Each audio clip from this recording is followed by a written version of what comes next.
Welcome back. I'm Raj Kutke, and it's time to discuss the many mistakes I made and showed you in the last video. If you haven't seen that video, this current video will make more sense if you review that one first.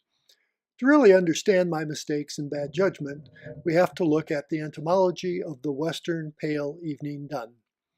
For those of you skeptical of needing entomology, I always like to say two common cliches adapted for fly fishing. Yes, observing what is happening on the stream is far more important than the entomology I'll discuss, but I strongly believe that the interpretation of our observations are heavily tempered by what we know.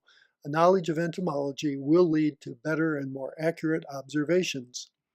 Since we'll be looking at mayfly entomology in greater depth than previously, if you're not familiar with the basic entomology of the mayfly, please review my simple entomology series first, at least as it relates to the mayflies.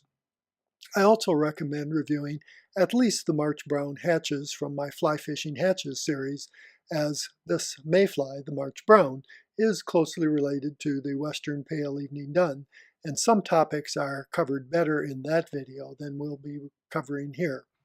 I'll try to keep this understandable and as simple as I can, but that means there will be exceptions and maybe even a few inconsistencies. So let's get started. Numerous classification systems exist for living organisms, and currently our better understanding of DNA has scientists reclassifying a lot of organisms, including the reclassification of mayflies. But this new DNA-based system has not changed the mayflies and doesn't really help us as fly fishermen. What does help us is the system fly fishermen have used for years. They have classified mayflies into groups by their nymph type. I rarely see burrowers, as they are basically night organisms. We'll be dealing with some of the other groups in future videos, but today we'll be concentrating on the clinger group, the group that includes the Western pale evening dun.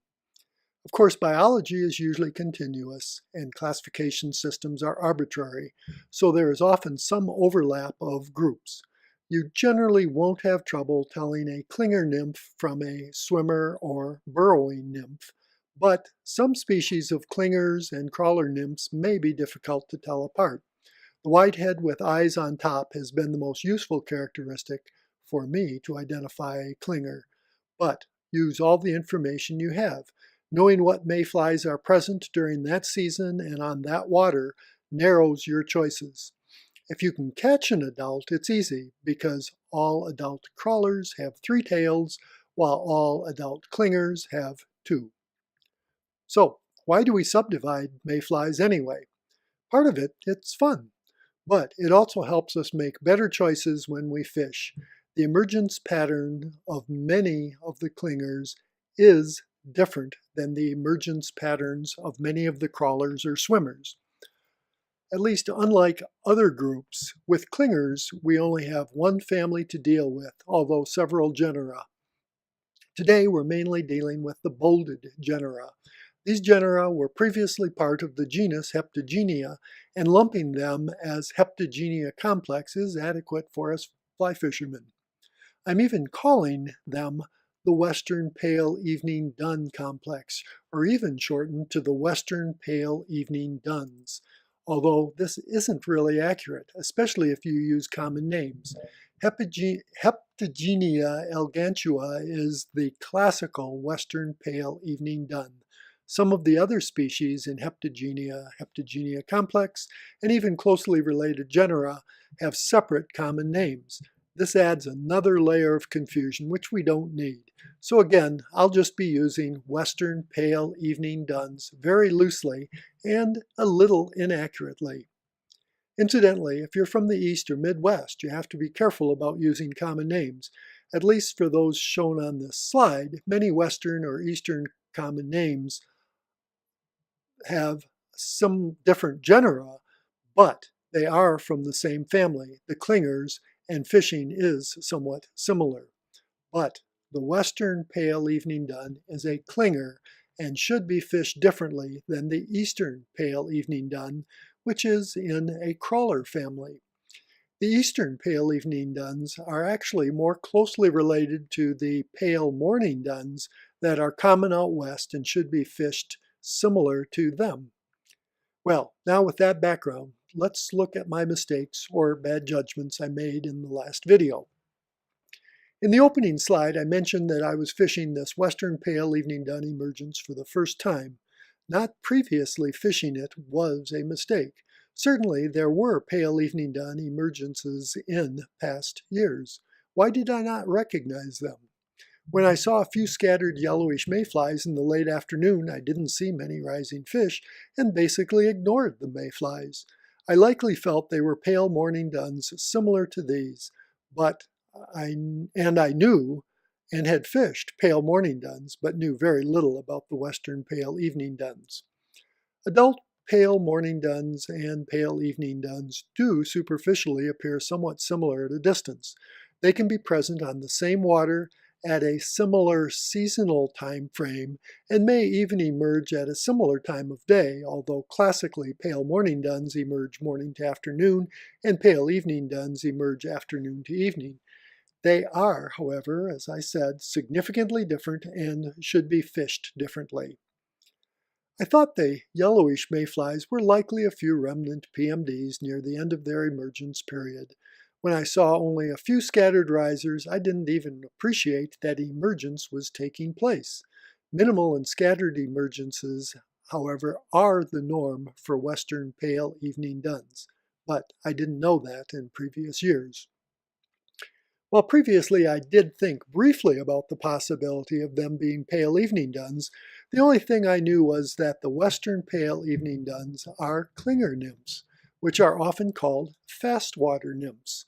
We were fishing very slow currents. I didn't know until later that the western pale evening duns, unlike most clingers, like slow to moderate currents, and, like many other clingers and other mayflies, migrate to even slower water to emerge. Had I taken the time to actually catch one in the past, they would have been easy to separate, as the pale morning dun is a crawler with the adult having 3 tails, like in these photos, while the western pale evening dun is a clinger that I don't have a decent photo of, but the adults have 2 tails. Other differences exist also, but none are as easy as counting tails. If I had done this, I would have learned more about the western pale evening duns and likely would have recognized the western pale evening dun emergence and had been able to fish it more effectively in years past. So let's look at the mistakes I made in previous years. I hadn't fully observed what was present. I saw yellowish mayflies and immediately thought of PMDs because that's what I knew about and had fished in the past. Could they have been PMDs? I doubt it.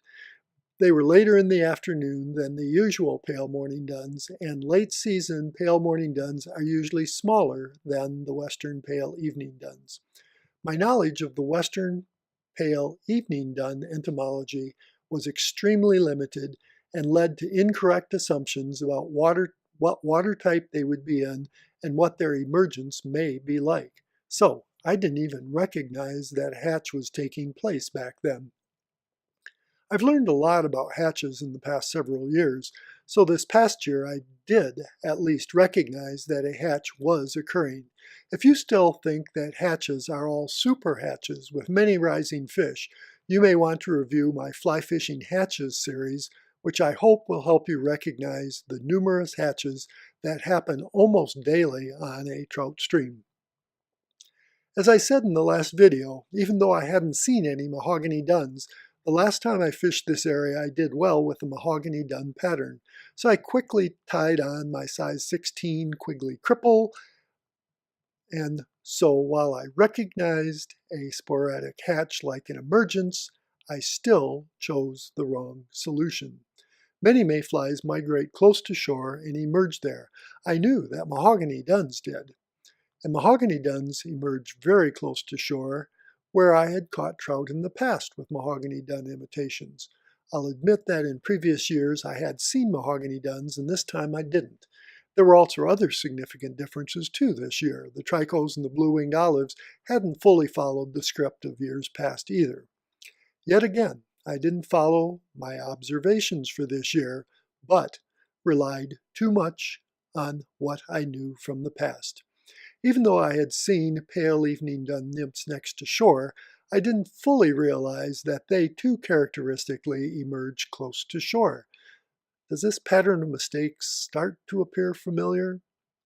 I then tied on a size 22 tumble fly, as I had had very good midge fishing in the past. I don't think of this as a terrible mistake. I had seen midges that morning, and midges are commonly emerging almost all the time. I've caught lots of trout on midges, and trout will often take a random midge even during a sparse emergence of a different organism. However, it would have been a mistake if I stuck to the midge pattern when it wasn't doing any good. What about my fishing a caddis emergence? The rising fish didn't meet the criteria I used to recognize a caddis emergence, but both caddis emergences and caddis egg laying occur often in the evening or at dark, so maybe this wasn't a terrible idea either. At least with the midge and caddis emergences, or at least with the midge and caddis imitations, I did change flies and techniques quickly when I wasn't having any luck. Change is an important part of any fly fishing strategy. How quickly you should change is very subjective, but if there are active rising fish and you're not doing any good, it shouldn't be long before you change something. But what should you change? If your original fly choice was reasonable, you still want to be sure of a proper presentation, so you should check your casting position and basic technique. Perhaps a thinner, or actually more commonly, a longer tippet may help, especially if you're getting active refusals. Changing to a smaller fly of the same pattern occasionally works wonders. If you're still convinced you have the right organism, maybe adding a dropper of a different stage, perhaps an emerger, will help. Finally, you may have to admit that your original choice may be wrong and try a new organism. Multiple organisms often emerge at the same time. In my case, I quickly decided I was using the wrong organism and finally thought about the pale evening dun nymphs I had found close to shore and the yellowish mayfly adults I had ignored earlier. I changed to a favorite fly, a size 16 yellow quad, but again, no success. This choice was another bad judgment. I didn't see any duns on the surface, and this pattern is really a late-stage emerger and works best when duns are having trouble leaving the surface and ride on the surface for a prolonged time. But this pattern's been very successful for me in the past. I know it well. Yes, a favorite pattern is often good as you fish it with confidence, but don't use it in the wrong setting. Again, I didn't know enough of the entomology about the emergence pattern of the western pale evening dun to recognize that one of my favorite flies was a poor choice. The western pale evening duns are clinger mayflies that emerge a few inches beneath the surface, float to the surface with bedraggled wings, some say due to gas bubbles. They pop through the surface and depending on conditions, but commonly they quickly fly away. When mayflies don't ride the surface for a while, the quad is likely not the best choice and shouldn't be the first choice for this clinger emergence. Is there a better choice if I want to fish on the surface? While I usually think of fully hackled patterns for fishing in riffles for better visibility, they may also have merit for mayflies that quickly fly away, even on slow currents. I may try fully hackled thorax tie next year. But remember, trout will often ignore a very transient target if there is a better choice. And for many clingers that emerge subsurface, a subsurface fly like a soft hackle is commonly a better choice. And that was, of course, what my fishing partner was using as he would swing the soft hackle from mid-river towards the banks. I tried what I thought was similar by swinging the soft tackle to the fish near the bank, but still no success until I too started fishing to the mid-river and swinging it towards the banks. Could it be that my fishing towards the bank and swinging the soft tackle away from shore was the problem? I don't know, but I think the direction of movement may be a trigger for trout also. The western pale evening dun nymphs and many other mayflies migrate towards banks, and the fish may get used to seeing them moving in that direction. I will try swinging my fly towards the bank next year. There still is a lingering question in my mind. Am I really sure I was fishing a western pale evening dun emergence? I'm reasonably confident, but a soft hackle is an excellent searching fly and works well for caddis and many other situations. Unless I have a specific question, I usually don't pump a fish or scrape its cheek, although when done correctly, I doubt it causes significant harm. Here I wish I had pumped a trout so I could be completely sure of what organism they were taking. But even though I'm not completely sure, I am confident that the knowledge I gained will help me next year, not only on the western pale evening dun emergence, but also on other clinger emergences. Well, I hope you learned something from my many mistakes. I know I did. I'm Raj Kletke, and next time we'll take a quick look at the blue wing olive hatches that I fished in 2018. See you soon.